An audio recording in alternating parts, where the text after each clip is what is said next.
Police Regional Office 10 gimakak ang mikatag nga video sa social media nga gi-ambush kuno ang pastor nga nalambigit sa Adrian Fernillo's case sa Cagayan de Oro City. Kapulisan gilaro ang pagpasaka og kaso batok sa uploader sa maong video. Ani ang report.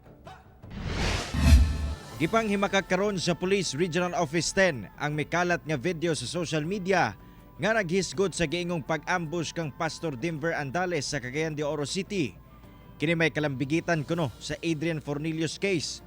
Sa maong video, gi-quote niini ang Pro 10 og si Police Major Joan Navarro nga mao kuno ang mibuhi og pahayag na alarma ang kapulisan tungod walay kamatuoran ang maong video. Gihisgutan sab sa maong video ang pagkalambigit kuno ni pastor sa kaso sa pagpatay ni Adrian Fernillos.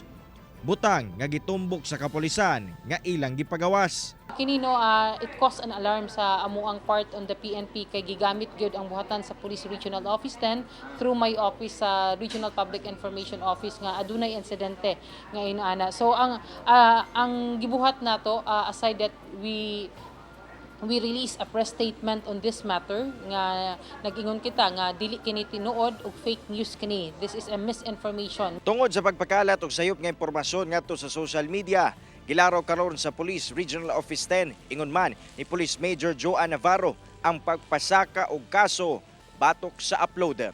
Karon ginaimbestigahan na sa Anti-Cybercrime Unit 10 among social media account aron maila ang mga nagpaluyo niini. Importante kaayo nga ato ang pangalagaan ang ato ang labanan kining fake news, misinformation kay makahatag kini og kabalaka dili lamang sa mga parties involved, makadaot pud kini sa reputasyon sa usa ka tawo. Panawagan karon sa kapulisan ngadto sa publiko labi na sa mga content creators ug mga netizen nga mahimong responsable sa mga ginahimo sa social media og dili basta-basta motuo og iberipika kung reliable source ang tinubdan sa impormasyon. Kauban si Makoy Simpron sa kamera.